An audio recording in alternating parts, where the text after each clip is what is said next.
Hello and welcome. My name is Deborah Guthrie, and joining me today is Okemos cheer coach Lakika Pruitt. Yes, hello. Thank you so much for joining me. I have two or three disclaimers before we get started. One, since you're an Okemos cheer coach, my son works for Okemos, so I gotta put that out there. My boys graduated from Okemos and had a very good experience, so I want the audience to know that. And I'm sort of biased when it comes to cheerleading because I was a cheerleader. I still consider myself a cheerleader, and so I love cheerleading. And so I'm super glad that you are on here today to talk about being a cheer coach, being a mentor in this community, and your experience, you know, working with and mentoring a lot of teens at Okemos High School. Yes, I love cheerleading. You're like me, I cheered in high school and college, so it's so great to be able to coach and continue to do that. And it never leaves you, does it? No, it doesn't. You know, and do you still find yourself cheering in front of the mirror, even if it's not related to being a coach? Well, even, you know, because I have kids who went to school through Okemos too, and I wasn't coaching. So when my second oldest son was at Okemos, I would just come to the games and I would look at the cheerleaders really instead of watching him. Yep. And so I'm like, oh no, she didn't do that right. Oh, her hand. So I'm like critiquing from the stands. So I'm glad I can do that now as a coach because I was doing it all the time. I do that same thing. And when you came on board, it was around 3 years ago, there was a massive difference. And you've really propelled this program forward. And I remember my entire life, because I did competitive cheer. I went to a different high school, won some awards. Oh yeah. I didn't know that. Oh yeah. So, you know, I do that same kind of thing. And so I've always kind of wanted to, since I grew up in this area, wanted to see the Okemos cheer program get better. Get better, yeah. I felt the same way too. What kind of task? Tell me how you were able to turn it around. What kind of task was before you? Because I've always kind of wondered that. Because I saw it before, and then I see it with you, but I don't know how that all transpired. Well, you know, I think it depends on what you want out of your girls as a coach. So I'm not really for sure what the coach wanted from them before, but I wanted to bring what my coach taught me. And we were competitive too, but not, you know, how it is now. It's, you know. Oh, right. I mean, you can't even cheer for your own school if you go competitive. So I saw that they needed more unity. They needed to be more cohesive and together. And it was kind of more like an after school kind of program is what it looked like to me, like an intramural sport. And I consider cheer a sport. So they're athletes. It's probably one of the most hardest things you can do. And a lot of people don't think cheer is athletic, but it's very athletic. It's very hard. So I wanted to see them work on their precision. I wanted them to work more on their jumps, which I didn't see. And I just wanted to get the word out. And I think before me, it wasn't a tryout process. So anyone who came out could be... Please be on cheer. Yeah. Please cheer. Yeah. So, and when I came, I had to change all of that. Explain some of the athleticism behind it, because most people who've never done cheer, it's hard to have an understanding that there is athleticism behind cheer and what's involved with it. Well, I train them just like you would train for basketball, for soccer. We have an actual conditioning day. We condition for an hour. Outside of that, every day we work out for 30 minutes before, because you have girls who are stunting and they're picking up, you know, their teammates. So you have to have a lot of strength in your arms. And the girls who are going up in the air, they have to have a considerable amount of muscle in order to hold themselves. Right. So it's very important that they're athletic, and we are cheering because we do girls basketball and boys basketball. So it takes an incredible amount of stamina to do it also.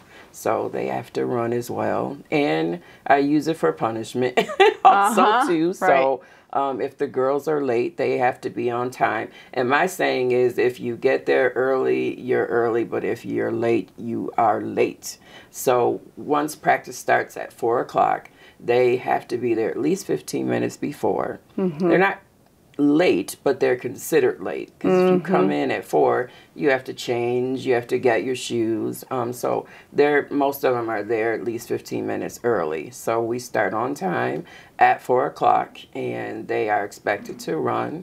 If they are 5 minutes late, they are, then the whole team runs. I tell them it's a team thing. So if one person is late, that's an extra 5 laps for everyone.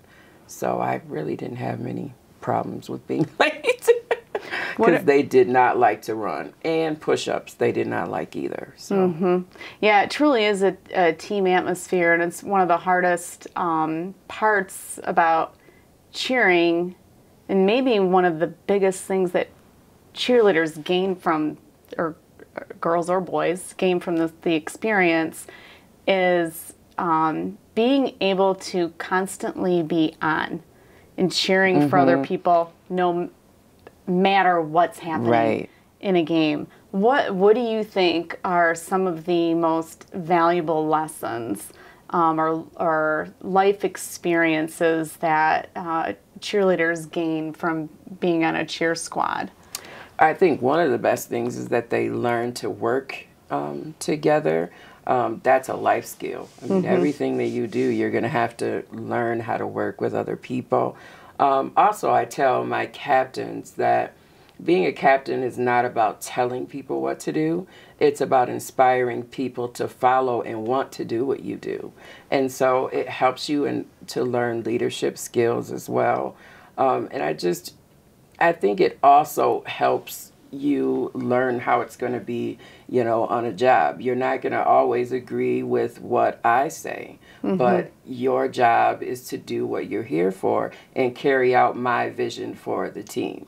And so it helps them to be able to know that, well, I may not like this, I may not like that, but my job is to do my job and not try and do my boss or coach's job. So yeah, they gain a lot from being, on cheer, definitely. Yeah, you mentioned inspiring them. What sort of inspiration do you think you are to the girls in being a coach and a mentor? Because that has a lot attached to it. I think that they love that I am a physical coach. So I'm not required to cheer. I'm not required to make up any cheers, but I love it. So when I'm teaching them, I'm actually teaching them. I'm not a coach that comes and stands and tells them what to do. So I think that has made a really big difference. And not only that, it shows them that I not only know what I'm talking about, but I can actually do it as well. You're walking them through the motions and showing them. And, So that I think they know that. And also, if you see her on the sidelines, you will see her doing that. I've seen you, right? Yeah. Yeah. And it is hard for me not to at games to cheer with them. So because it takes me back to when I was in school. So I really love it. But I think that is very inspirational to them. It's just seeing me do it, and also too, I talk to them about how I've been where they are. So I understand it just as a former cheerleader. So I know what they're going through. I know how hard it is. I know the peer pressures that people say about cheer, that it's not a sport and that, there's really no point to it. So I told them I understand that. I really get it. It was going on when I was a cheerleader as well. It's still the same. Yeah, there's a certain amount of backbone that you gain. And anytime I see a resume where it says, they were a cheerleader on there, or I hear that someone is a cheerleader, I'm like, okay, I know what you know. feels like to be doing your best and almost completely ignored by an entire crowd. Right. Because everyone's there to watch the basketball team or the football team, and your job as a cheerleader is to keep people encouraged to keep cheering on the team. Right. Because it's not about the cheerleader, but you have to do your best to make it about the team, right? Yeah, it is, because I have told them there's going to be games where it feels like they're not paying attention to, you know, what you're doing.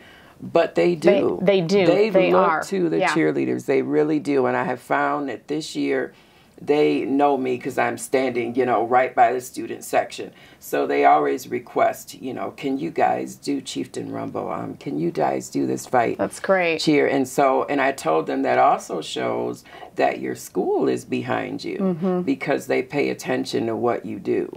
Have you seen more and more of those requests coming in as you've been there? Yeah. And the relationship kind of getting closer between the student section and the yes. That's I don't know. Do you ever see the guy who has the the staff thing? The staff stick? Yeah. Yeah. Whatever that thing is called. Yeah. I guess he's supposed to be the Moses of the crowd. You know. Yes. And he, you know, I talk to him, he comes up to me every game and he's like, okay, so can you do this at second quarter? And we're going to do this. This is what we're going to say. Oh, so I found that, you know, it's kind of a coordinating thing. And I think it's cool. You know, really, really cool, because before I came on, I heard that they would shout things at them, that they throw bottles of water at them. Oh my gosh, that's nasty. And I'm like, wow, that's you know, horrible. So, yeah. How do you see yourself in the community as a Black female leader? You know, because you are, you know, and we don't have a lot of those in the Okemos community. And so it's really good and healthy, I think, to have more representation and diversity in the community, especially in leadership roles. Yeah. You know, I love it. And I have a daughter also, too, that I know you've met Talana, haven't you? I've met her. I have a daughter and I have 5 boys. So I, you know, had never really thought about it at first. But now, after I've had her, I'm like, okay, well, I'm thrown into this situation where not only am I a mother, but now I have to be a Black role model, a Black female role model for this child, because she's going to look to me. And she's had, you know, a couple of problems at school with her skin color and girls talking about her hair, asking, you know, to touch her hair and stuff. And so I've had to kind of role model that and let her know that it's, you know, you're fine, that it's, you know, being Black is a good thing. You're a beautiful Black woman, and don't try and change that, you know, for anyone. So I try to make sure that I'm being me.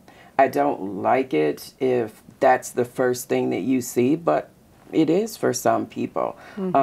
So I try and make sure that I'm being a role model or an inspiration to everyone, more so to the other Black girls, to see that this is what you need to be when you're out. You can do anything that you want to do. It doesn't matter, you know, what color you are. But be mindful of that. Be proud of it and be happy about it, because it's a great thing. I love being a beautiful Black successful woman. I really, really do.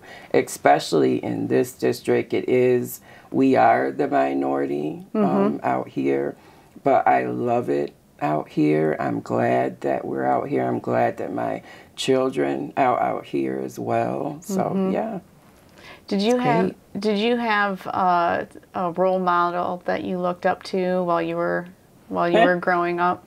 I know this is probably, you know, maybe everyone's answer. I don't know, but my mom. Yeah, it was my mom. My mom put me when I was 5 years old. Because I was doing a lot of tumbling, and one day I was doing backflips off of my bed, and I had a Byron Dream home in my closet. Okay. And a day bed. Not day bed, but you know the beds that have the tops over them. Canopy. Canopy bed, yeah. And I was doing backflips, and I jumped up and broke that. And then the second thing I did was a flip, and I did a backflip into the closet, which, you know, where the house was. Yeah.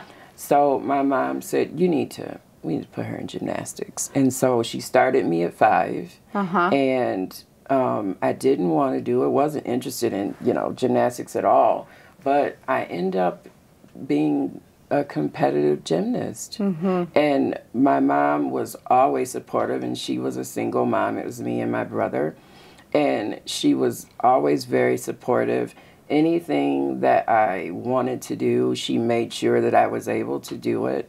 And it's, as you know, it's expensive to cheer and do sports in general. And so I did 2 sports, and she just, she was always there. And I saw her work. She never complained. She was she worked for General Motors, and she never complained about anything that I was doing. Never said, we don't have the money. She just said, yep, you can do it. And she made it happen. She made it happen, yeah. Do you see a lot of herself in you and how you mentor, you know, the cheerleaders, the cheer squad? Absolutely. Do you say cheer squad or cheer team? What do you say? Either one. Either one. Yeah, it's fine. Yeah. I do. Yeah, especially with my daughter. Definitely. Because I was so used to boys. So I was, you know, well, what am I going to do now? I have a daughter in the house. It's completely different. Yeah. So I talked to her a lot about, you know, this, what about this? And she's like, oh, you'll see, you know. So, and she was definitely right. And I'm glad she's, you know, still around. She's still giving me advice to this day. So. What's the hardest part about being a coach? Yeah, there's lots. Let's see. You know, the hardest thing I guess I will say is making sure that it's not personal. Do you know what I mean? Oh, yeah. Like, it's so hard. Remember when we, you know, did the tryouts? Yeah. And when you have girls that come in that you know really want to do it, but they're not quite there yet. Yep. So, yeah, that's... I've been there because I'll never forget, ever. And it's, you know, it's one of those lessons when you don't make a team. And I'll never forget living in Port Huron. We lived there for 2 years. Howland Woods Middle School, and it was football cheerleaders.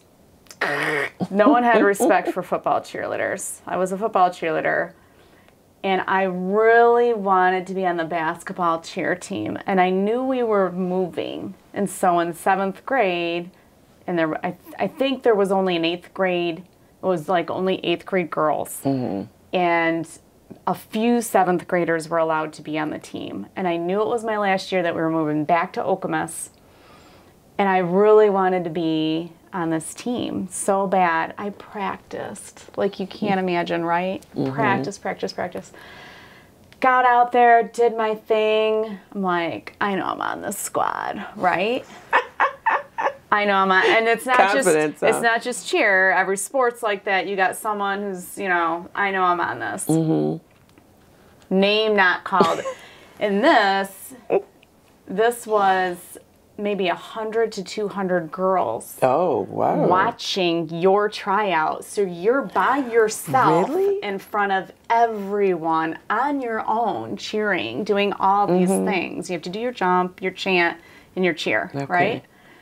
Didn't make it. Cried my eyes out in the hallway. Everyone's staring at me, blah, blah, blah. I'm like, why did I make... I'm going up to the coaches. Why didn't I make the team? I couldn't believe I didn't make the team. I couldn't But I took that. I was never not going to make a team again. Ever again. Yeah. And I was going to listen to them and hear them tell me what I needed to change and improve upon. It was a very, at the time, it seems like so unfair, and I can't believe it, and those coaches don't know what they're doing, you know. But then after a while, and it may have been a few, maybe 5 years or so. She said 5 years. Oh my gosh. You know, and winning some competitive awards where I was like, you know, it taught me a lesson. No, regardless of whether I should have been on the team or that's not the point. It taught me a valuable lesson about myself. And do you see that same sort of thing, you know, with, because it's hard. There's only so many spots. Yeah, you have to be very careful in how you deliver that kind of news, because and it's different today than back then in the 80s. Well, you're right, because well, you know, I've never been cut, so I don't know how that. Ah, jeez, man. No, when I actually. It hurts. Let me tell you, it hurts.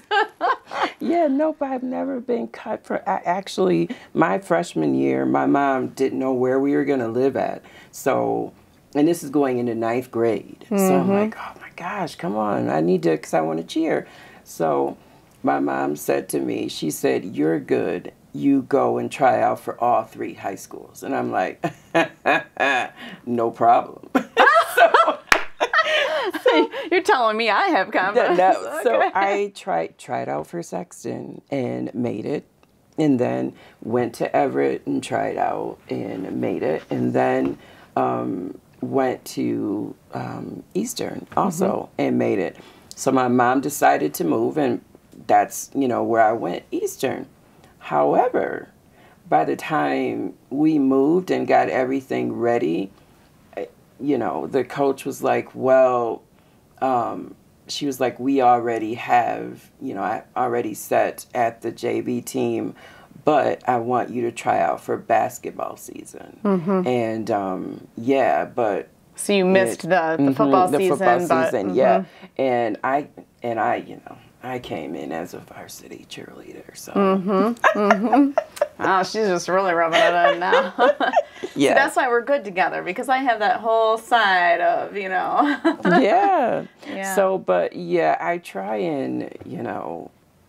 It's never hard to tell, you know, a girl that she needs to improve in this area, or, you know, she didn't do this right. And you do have to be careful of the way that you deliver it. So and help them understand it's not personal. It's, right. you know, this is a technical thing that you're learning, and this is how it needs to be done, kind of thing, you know. And you also have to be careful, too, that what I found out is that I'm close with all of the girls. I absolutely love those girls. I've loved every girl that has been on my team. But you also have to be careful that they don't get the mindset of, well, I'm so close to Coach that I know she's not going to, you know, let me go. So I am very clear with them about this is not personal. It's my job, and I have to do, you know, my job. And as much as I like you as a person, either you're not ready or you need to improve on this, and I'll be more than willing to help you work on these things. So, and that's the one thing I let them know. You can always, if you want me to train you, if you want me to come up to the school and help you with some of the things that you need to work on, I'm more than willing to do that. So, yeah. What do you do now in between basketball season and football season? What's next for you? Yeah. In your downtime? I actually spend a lot of this time getting ready for the summer. Okay. We're doing, for the first time, a summer cheer camp. Which I used to coach. I think I told you I used to coach at Waverly for almost 10 years. The dance team, not cheer. And we did a summer camp. We did 3 camps a year. And the girls just love it. I mean, it brings a lot of camaraderie. It does. And I think it'll be good for Okemos. It'll be good for the community. So I work on that. I also work on cheers and getting our dance ready for tryouts. I work on cheers to get ready for our tryouts also. And just, you know, enjoy not doing anything, because I rarely get the chance to not do anything. So and the girls come up with cheers too? Do they come up with cheers themselves? Not really. Not really? Yeah. Okay. All right. And they can. Sometimes they do. But we had I'm literally, Deborah, we have probably almost 200 cheers. Wow. And I would say that maybe 80% of those are cheers that I came up with myself. That's great. Yeah. Any last words, you know, or advice for any other coaches or mentors out there? You know, I would like for people to take cheer more seriously, and not to think that we're just girls with palms yelling. That's not all cheer is. It's more than that. It takes a lot of skill. It takes a lot of concentration. Repetition is very important with cheer, and being athletic also. You know, the toe touches and the Herkies jumps. I mean, just to attempt to, it takes a lot of practice, and the gymnastics too. For anyone who wants to be a cheerleader, I would say there's also like cheer schools around here that you can go to. They actually compete like all over. So I would say, you know, call them or find out whatever district you're in. You can always call the schools and find out if their cheer team does any camps, which they normally do, or any training. Yeah, that's what I would recommend. So if someone's watching and they know that their child wants to be involved with cheerleading, or maybe, you know, a young individual is interested in cheering, how would they find out about it? Would they look on the school website later in the summer or something? Yeah, you can, I would say, because we're such in the social media. Yeah. One of the things that we have a Twitter page, and I have one separately, but most schools, whatever sport it is, usually have their own page, either on Twitter or on Facebook. So I would suggest, if you, like, say anyone in the Okemos School District, they can look up Okemos Cheer and they will find on our Twitter page. Yeah. Okay. And it talks, you know, about... And you're pretty active too. Oh, yeah. We tweet a lot. Yep. So, yeah, I would suggest that, you know, look them up. And if you can't find them, to call the high school or the middle school, which is actually one thing that I'm also, I didn't tell you that I talk with Ira. Yeah. And we're trying, I want to start a JV team. No way. Yes. And the reason why is because every other sport has a JV and a freshman team. Yeah. So if you happen to not make it, you know, you can still, you know, go to the JV, or you can still get the training. And the problem with not having that, we just have a varsity team. And the coin kind of flips both ways. If you are an 8th grader coming in and you're on a varsity team, you now have to keep up with girls who have been on for 2 and 3 years, which is a very difficult thing to do. And also, with having the JV team, they can still get the training. So they'll know what it means to be a cheerleader. And it's, you know, not, a really big game, but at least they know and understand this is what cheer is going to be. So I'm hoping that he will, you know. Yeah, I mean, geez, that was, you know, freshman, JV, varsity. I may lie and just say I skipped all that and I was just varsity the whole time, but I think I was on all 3 squads. 6th and 7th grade too. That, and I'm also trying to get cheer in the middle school as well. Okay. Because they used to do it a lot. My older sons, when they played football and basketball, there were cheerleaders there, and so the coach before me, she had a program over there as well. And so when she left, I guess, you know, everything. Just kind of folded. And yeah, so it's like a rebuilding process right now that you're working on. Okay. So we'll look to see, you know, what happens into the future. Yeah, I hope they do. And a lot of girls, when they come up to me or if I talk to them about trying out, they always say, well, I'm not flexible. And I'm like, well, you know, flexibility is a part of cheer, but it's not required for you to make the team. So once they actually find out what it's about, then their whole mind changes. So that's why I want to start it as early as I can, so that they get a better understanding of what, you know, what cheer is. It's not just, you know, doing backflips and stuff, because we don't do that, and it's not a requirement to make the team. Yeah, most sports start at a very young age. You know, so you're learning, you know, like kindergarten, first grade, second grade, and there's a progression. And I'm sure now that they have the, you know, the MHSAA, if you didn't start, and I think you know, I think tumbling is a requirement at some of these schools because they're competitive. So some teams you can't even make if you can't even do a back handspring. Right. So which I think is ridiculous. Yeah. But yeah, it gets tougher and tougher. It is. The competition. Yep, it is. And the earlier they start, the better. So, yes. Well, Lakika, I want to thank you so much for coming on and sharing, talking about the cheer squad over at Okemos, and thank you for what you're doing over there to propel this program and really making it legitimate. Well, yeah, thank you for even, you know, having me on. I was so excited. You know, I'm always scared. Yeah, a couple of cheerleaders here excited about talking about cheerleading. All right, thank you so much for joining me. Thank you. And I want to thank you for watching.